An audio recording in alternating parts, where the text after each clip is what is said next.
Vous n'imaginez pas ce qu'a dû affronter cet homme d'affaires, pourtant habitué au sommet du succès.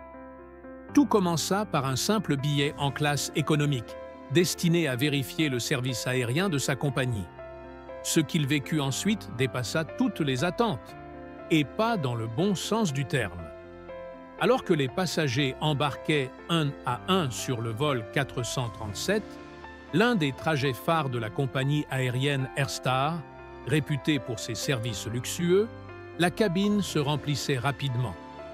Ce vol, prisé par de nombreux voyageurs, représentait une opportunité parfaite pour Isaac Marshall, PDG d'Air Star et propriétaire de plusieurs compagnies aériennes, de tester les services en toute discrétion.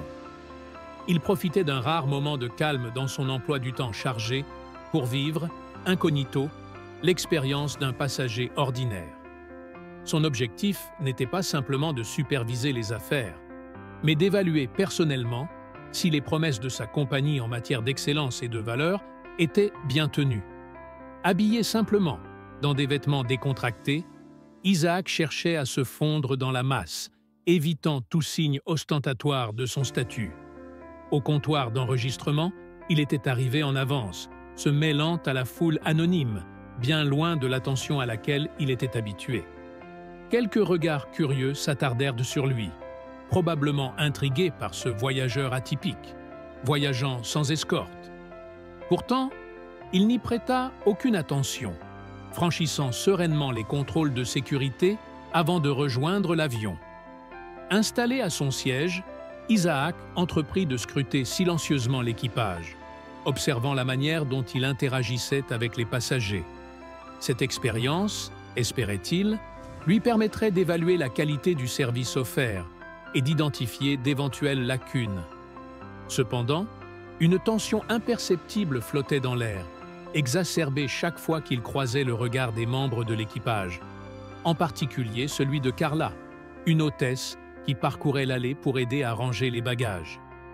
Lorsqu'elle arriva à sa rangée, son comportement changea brusquement. Son sourire chaleureux, qu'elle réservait aux autres passagers, disparut pour laisser place à un regard scrutateur. « Monsieur, êtes-vous sûr d'être à la bonne place ?» demanda-t-elle d'une voix glaciale. Isaac, sans se départir de son calme, lui montra son billet sans un mot, un léger sourire aux lèvres. Mais il sentit son regard insistant, comme si elle cherchait à trouver une faute, une raison de douter de sa présence. Après un court instant de flottement, elle hocha la tête, non sans réticence, et s'éloigna en marmonnant des propos incompréhensibles. Isaac, fidèle à sa discrétion, ne réagit pas. Il espérait que cette attitude hostile n'était que passagère, peut-être le fruit d'une journée difficile. Mais, à mesure que l'avion se remplissait, il remarqua que Carla continuait de jeter dans sa direction des regards empreints d'agacement. Une fois les portes fermées et le décollage amorcé, Carla entama le service. Cependant, lorsqu'elle atteignit de nouveau sa rangée, une hésitation marqua son visage. Ses traits affichaient désormais une pointe de mépris qu'elle ne prenait même plus la peine de dissimuler. Elle l'ignora presque totalement, s'éloignant rapidement pour servir les autres passagers. Isaac, dans un effort pour maintenir une interaction cordiale, tenta de briser cette barrière. « Excusez-moi, » dit-il avec politesse. « Pourrais-je avoir un verre d'eau, s'il vous plaît ?» Carla s'arrêta net, le regardant de haut en bas, avec une expression de condescendance. « Nous viendrons quand nous pourrons, monsieur. Il y a d'autres passagers à servir avant vous. » Elle tourna les talons sans attendre de réponse, laissant Isaac abasourdi. Il respira profondément, cherchant à garder son calme. Peut-être, pensait-il, était-elle simplement stressée ou sous pression. Mais, au fil du vol, il devint évident que l'attitude froide et distante de Carla n'était pas une exception. D'autres membres de l'équipage semblaient adopter la même indifférence à son égard. Un peu plus tard, Carla revint avec un plateau. Isaac, soulagé, pensa que ce moment marquerait un changement. Mais alors qu'elle se penchait, la tasse de café qu'elle tenait se renversa brusquement sur son visage. La douleur fulgurante le fit grimacer, et il s'essuya rapidement avec ce qu'il avait sous la main. Carla, elle, resta impassible, regardant la scène sans la moindre compassion, un sourire narquois flottant sur ses lèvres. « Oups, on dirait que vous êtes un peu maladroit, non ?» lança-t-elle, d'un ton empreint de sarcasme. Isaac sentit la colère monter en lui, mais il la refoula avec maîtrise. « Pourrais-je au moins avoir une serviette ?» demanda-t-il calmement. « Désolé, nous sommes à court, » répondit Carla d'un ton sec, avant de s'éloigner. L'indifférence de Carla dépassait la simple maladresse. C'était un mépris manifeste, un affront délibéré qui mettait à rude épreuve la patience d'Isaac. Il s'attendait à un service reflétant les valeurs qu'il prônait: respect, professionnalisme, bienveillance. Pourtant, il se retrouvait traité comme un passager sans importance, une expérience totalement contraire à ses attentes. Déterminé à aller jusqu'au bout de cette observation, Isaac garda le silence, notant chaque détail. Ce qu'il vivait n'était pas seulement un manquement au service client, mais un mépris flagrant pour la dignité humaine. Cette attitude, pensait-il, ne pouvait rester sans conséquence. Isaac tenta à plusieurs reprises d'obtenir de la nourriture, mais le steward Mark, avec une froideur calculée, l'ignora ostensiblement, prétendant qu'il n'en restait plus. Pourtant, Isaac pouvait clairement voir les repas être servis autour de lui, rendant l'excuse encore plus insultante. Alors qu'il notait mentalement ces incidents, accumulant les détails de cette expérience dégradante, une vérité troublante émergeait. Ce qu'il subissait n'était pas seulement un problème de comportement isolé, mais un reflet d'une faille systémique dans le service de sa propre compagnie. Était-ce ainsi que les passagers, ceux qu'il s'efforçait de servir avec des standards élevés, étaient traités lorsqu'il n'était pas là pour observer? Malgré l'humiliation grandissante et une colère qui menaçait de prendre le dessus, Isaac se rappela l'objectif de sa mission. Il ne s'agissait pas de réagir, mais de comprendre et de rectifier. Déterminé, il poursuivit son observation. Pourtant, les provocations s'intensifièrent. Alors qu'il levait les yeux, espérant un rare geste de respect de la part de Carla, celle-ci, avec un sourire narquois et un air de défi, laissa tomber une tasse d'eau sur le plateau devant lui. Le liquide éclaboussa ses genoux, s'infiltrant dans son pantalon. « Fais attention, je ne voudrais pas faire de bêtises », lança-t-elle d'un ton acide, un sarcasme dégoulinant dans sa voix. « Même si on dirait que tu es habitué à ça. » Isaac sentit le froid inconfortable du liquide pénétrer ses vêtements, mais il se força à rester impassible. Son regard, calme mais perçant, fixait Carla comme s'il cherchait à détecter une once de remords dans son expression. Mais il n'y trouva rien, si ce n'est une satisfaction perverse. Ses lèvres s'étirèrent dans un sourire encore plus provocateur, et elle tourna les talons, le laissant seul, trempé et humilié. Autour de lui, les autres passagers évitaient soigneusement son regard. Était-ce par gêne ou par crainte de s'impliquer dans une situation aussi ouvertement hostile? Isaac se demanda, non sans amertume, si l'un d'eux aurait osé intervenir s'ils avaient su qui il était vraiment. Mais il savait aussi que leur ignorance était précisément ce qui rendait son test significatif. Les heures s'étirèrent, et l'hostilité ne faiblit pas. Chaque fois que Carla ou Mark passaient dans l'allée, il l'ignorait délibérément. Même lorsqu'il tentait de demander une simple serviette pour se sécher, sa demande restait sans réponse. L'humidité persistante du tissu sur sa peau devenait insupportable, chaque refus accentuant une frustration déjà à son comble. Ce n'était pas qu'un service négligent, c'était une tentative méthodique de le rendre invisible, de nier son humanité. Finalement, alors que le service touchait à sa fin, Carla revint, tenant un plateau dans ses mains. Le ventre d'Isaac, noué par la faim, lui avait fait abandonner tout espoir d'être servi. Pourtant, Carla s'approcha, mais pas pour lui apporter de la nourriture. Avec un geste théâtral, elle leva le plateau et planta ses yeux dans les siens, l'air dédaigneux. « Tu ne t'attendais tout de même pas à avoir de la nourriture, si ?» lâcha-t-elle avec une ironie mordante. Isaac soutint son regard, calme mais intense. Il ne répondit pas, laissant le poids de son silence combler l'espace entre eux. Carla, feignant une réflexion, pencha légèrement la tête avant de poursuivre. « Non, je ne pense pas. Tu n'as pas l'air d'avoir besoin de quoi que ce soit, n'est-ce pas ?» Elle éclata de rire, et Marc, qui s'était approché, partagea son amusement dans un sourire complice. À cet instant précis, Isaac comprit pleinement la nature de leur comportement. Ce n'était pas une simple maladresse ni une mauvaise journée. C'était une volonté délibérée de le rabaisser, de l'humilier, justifiée uniquement par une évaluation biaisée de son apparence et de son statut supposé. La colère bouillonnait en lui, mais il la contenait avec une maîtrise remarquable. Il savait que toute réaction violente leur donnerait une excuse pour justifier leurs actions. Pourtant, il sentait que sa patience atteignait ses limites. Alors que l'avion amorçait sa descente, Carla et Marc passèrent devant lui une dernière fois, chuchotant entre eux et riant de manière ostentatoire.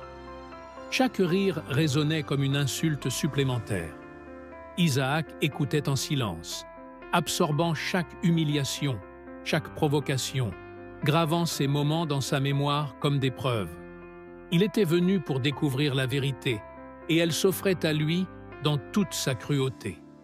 Le respect qu'il croyait être l'essence même de sa compagnie n'était qu'une façade, dissimulant des préjugés profondément enracinés. Lorsque l'avion toucha le sol, Carla se tourna vers lui une dernière fois, son sourire narquois intact. « Passe une bonne journée », lança-t-elle avec sarcasme. Isaac hocha légèrement la tête, son expression toujours impassible. Mais à l'intérieur, une tempête grondait. Il savait que l'heure de vérité approchait. Rassemblant ses affaires, il croisa son reflet dans le miroir de son siège. Son visage fatigué reflétait une résolution farouche. Sa dignité restait intacte, malgré les affronts répétés. Ce qu'ils avaient perçu comme de la soumission leur serait bientôt révélé, comme la force tranquille d'un homme prêt à changer les choses. Ils allaient découvrir qui il était vraiment, et la leçon qu'il comptait leur donner serait inoubliable. Alors qu'Isaac avançait dans l'allée, prêt à quitter l'avion, Carla lui barra soudainement la route, son visage fermé et son ton autoritaire. « Monsieur, veuillez rester assis », ordonna-t-elle sèchement. Isaac, déconcerté, balaya la cabine du regard, cherchant des indices sur la raison de cette demande inhabituelle. « L'avion a atterri. N'est-il pas temps de débarquer ?» demanda-t-il, essayant de maintenir un ton neutre. Carla échangea un regard entendu avec Marc, qui se tenait non loin d'elle, puis répondit d'une voix froide « Nous avons des points à régler avant de vous laisser partir. » Un frisson d'inquiétude traversa Isaac.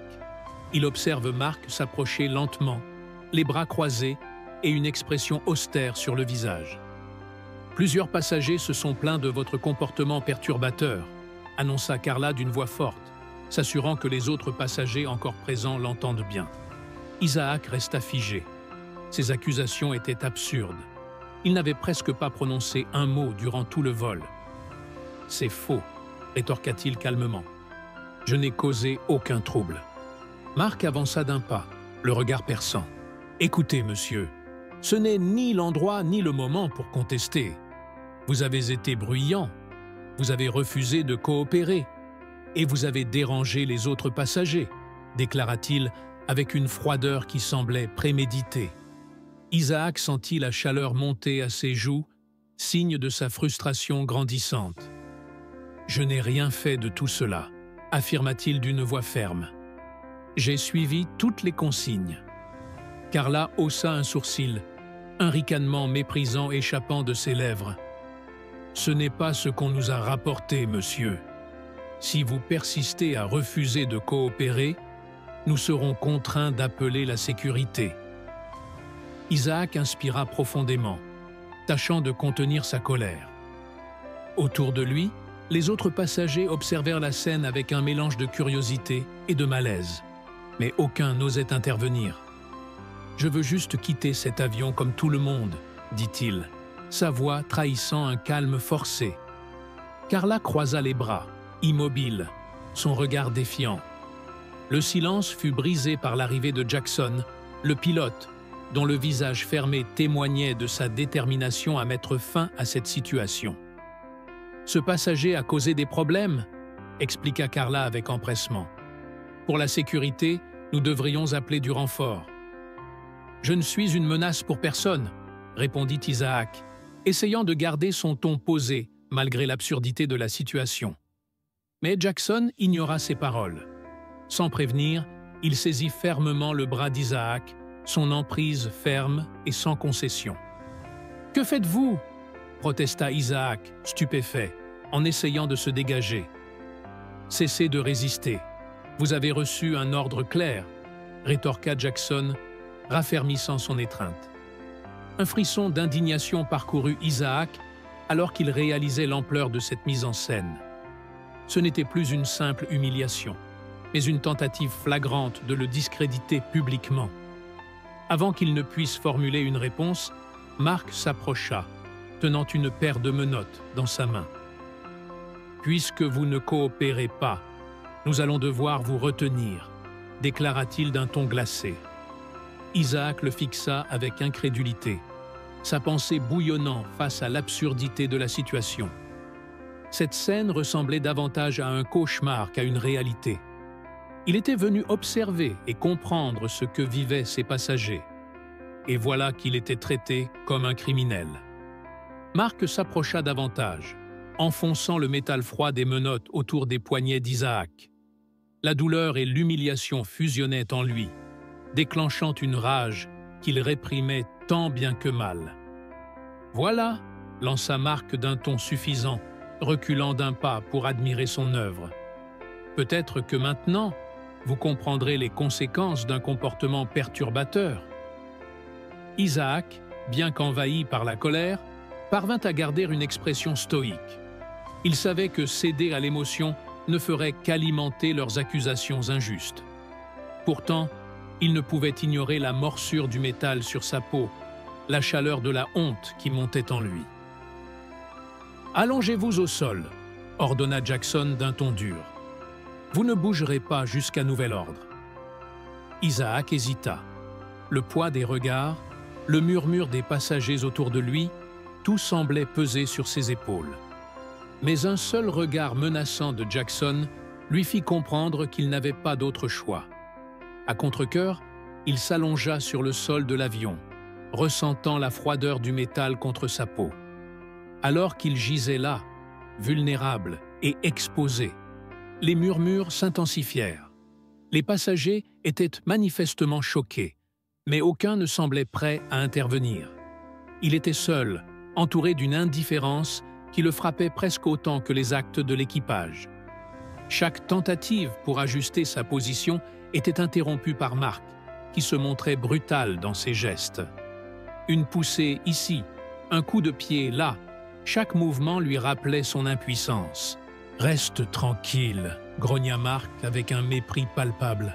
« Tu ne bougeras pas tant que nous ne l'aurons pas décidé. » Isaac ferma les yeux un instant, inspirant profondément pour contenir la tempête intérieure. Sa douleur, physique et émotionnelle, ne faisait qu'intensifier sa détermination.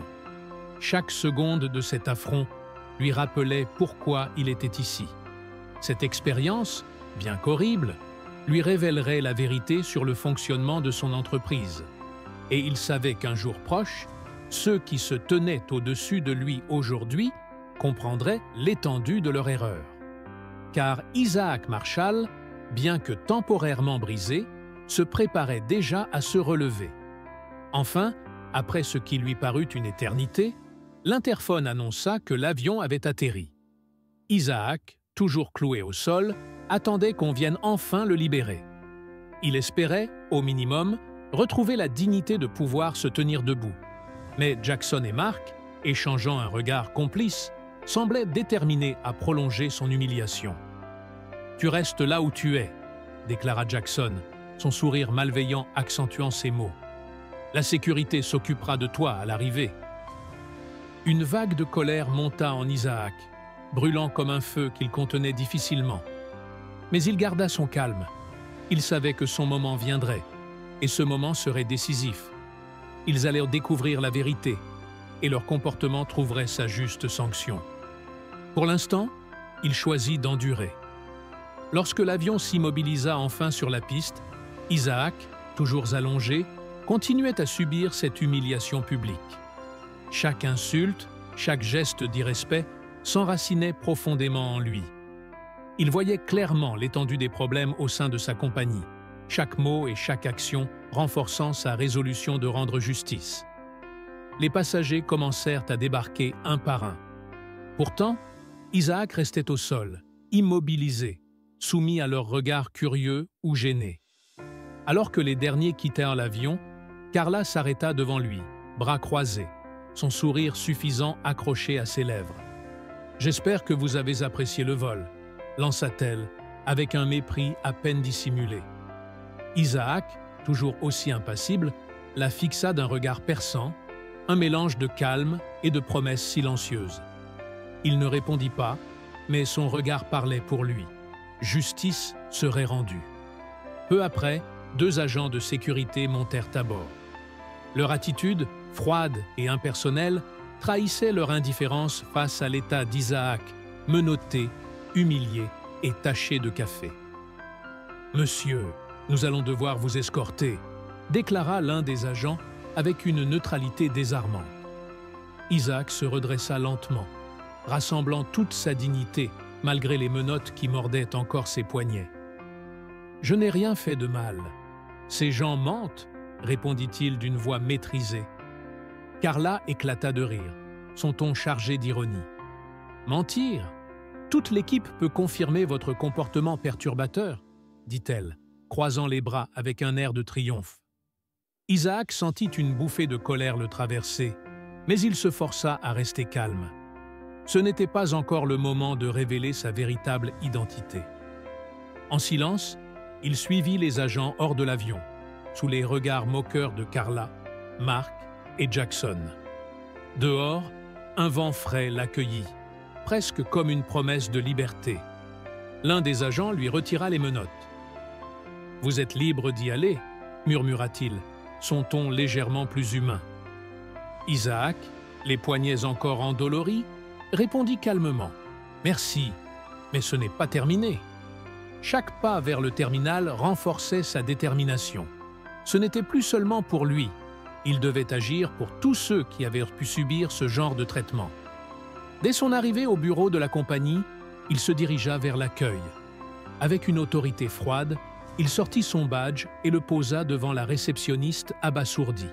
« Je suis Isaac Marshall, propriétaire de cette compagnie, et je souhaite parler à un responsable immédiatement. » La réceptionniste, figée par la stupeur, balbutia quelques mots avant de lui indiquer un siège. Mais Isaac refusa de s'asseoir. Il resta debout, son regard ferme et intransigeant, jusqu'à ce que Thomas Avery, le chef des opérations, arrive en trombe, visiblement nerveux. « Monsieur Marshall, Que puis-je faire pour vous ?» balbutia Thomas, les mains moites. Isaac ne perdit pas de temps. Il raconta chaque détail avec précision. Le mépris de Carla, l'indifférence de Mark, la brutalité de Jackson. Il ne laissa aucun fait de côté, décrivant la cruauté et l'arrogance de l'équipage avec un calme glaçant. Thomas, blême, écouta en silence, son visage marquant à la fois la honte et l'inquiétude. « Je ne savais pas que cela se passait ainsi, » murmura-t-il, la voix tremblante. Isaac lui lança un regard froid. « Vous allez agir. Pas de promesses, mais des actions. Dès aujourd'hui, je veux que tous les responsables soient suspendus. Leurs dossiers doivent refléter leurs actes, et une enquête approfondie doit être lancée pour comprendre comment ce comportement a pu être toléré. » Thomas, incapable de répondre, hocha la tête frénétiquement. Isaac le regarda un instant avant d'ajouter « Il y a encore autre chose, monsieur Avery. » Thomas déglutit, l'air de plus en plus tendu. « Je veux m'adresser personnellement à l'équipage. » Ils doivent savoir qui je suis et comprendre les conséquences de leurs actes. » Sans poser de questions, Thomas s'exécuta. Quelques minutes plus tard, il revint. « Ils vous attendent dans la salle de conférence, monsieur. » Isaac hocha la tête et suivit Thomas dans un couloir silencieux. Lorsqu'il entra dans la salle, l'atmosphère changea instantanément. Carla, Mark et Jackson étaient assis, leurs visages exprimant un mélange de confusion et d'agacement. Mais lorsque leurs regards tombèrent sur Isaac, leur expression vacilla. Carla blêmit instantanément, son assurance s'effondrant. Mark, bouche bée, passait son regard entre Isaac et Thomas, incapable de comprendre. Jackson, de son côté, se recroquevilla légèrement, évitant de croiser le regard d'Isaac. Isaac laissa le silence s'étirer, pesant et oppressant, avant de finalement briser la tension. « Vous me reconnaissez tous, j'en suis sûr », commença-t-il, sa voix calme mais chargée d'autorité.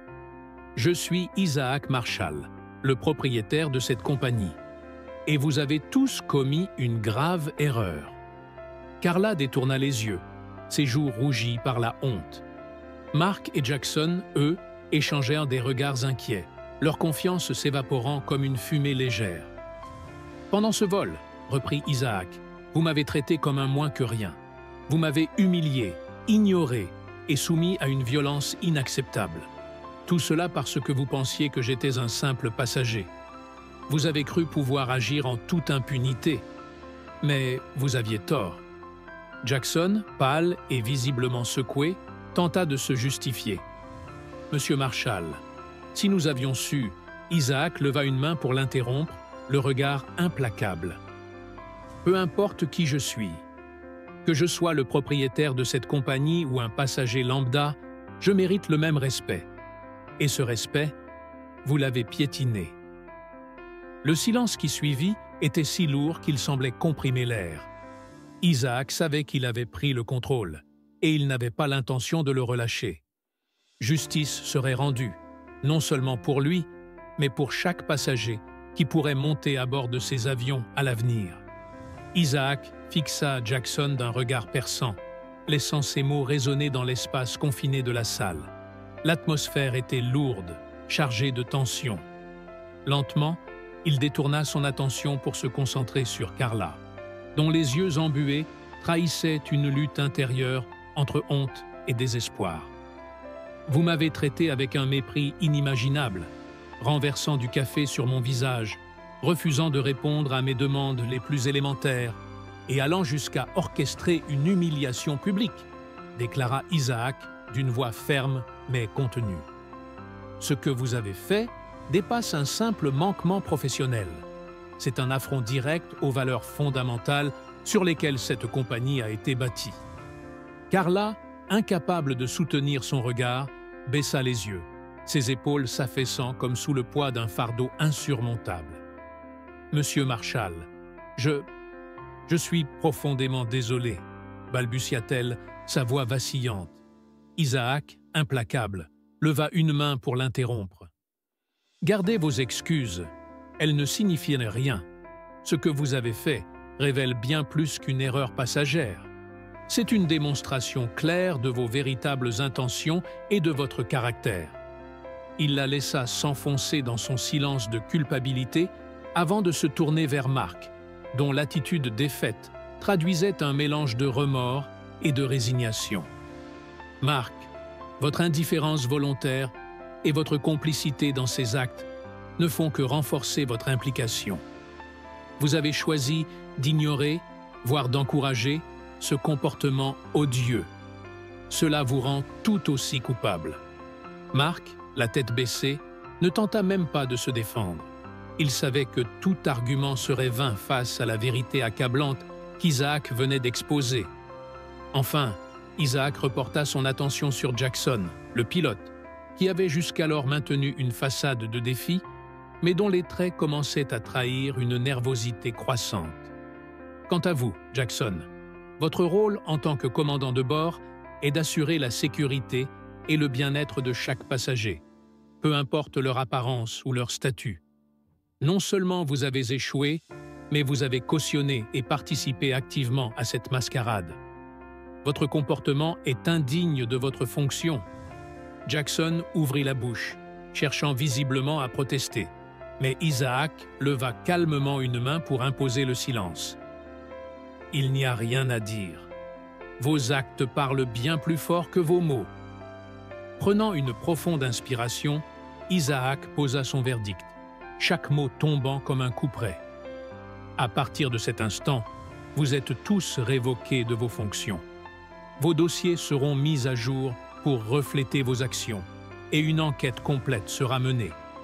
De plus, j'ai demandé à l'équipe juridique d'examiner toutes les options légales pour que des poursuites soient engagées contre vous, pour agression, négligence et mauvais traitement. Un silence glacial enveloppa la salle. Carla éclata en sanglots silencieux, secouée par le poids de ses actes. Mark, les poings serrés, fixait le sol, vaincu. Jackson, figé, semblait lutter pour maintenir sa contenance, mais sa rage contenue trahissait son impuissance.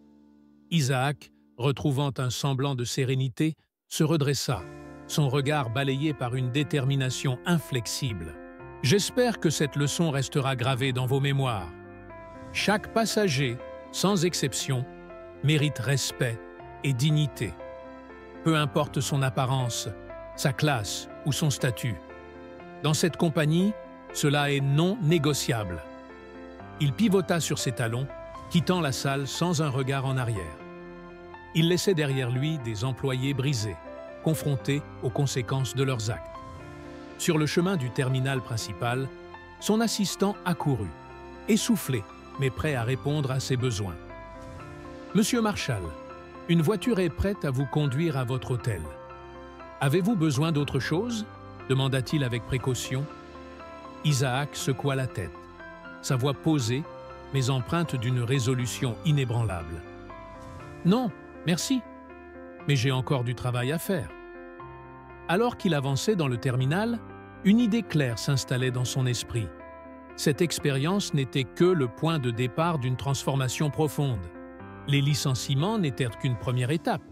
Il fallait aller plus loin, réexaminer chaque aspect de la culture de sa compagnie, renforcer les formations et éliminer toute tolérance aux préjugés. Se retournant brusquement, il ordonna à son assistant « Contactez immédiatement l'équipe juridique.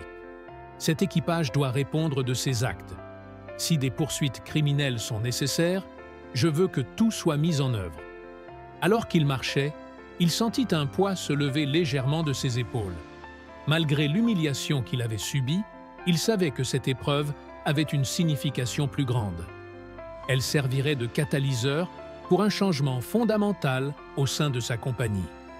En arrivant au terminal, il aperçut Carla, Mark et Jackson escortés par la sécurité. Leurs visages, marqués par la peur et l'incrédulité, montraient qu'ils prenaient enfin la mesure de leur situation.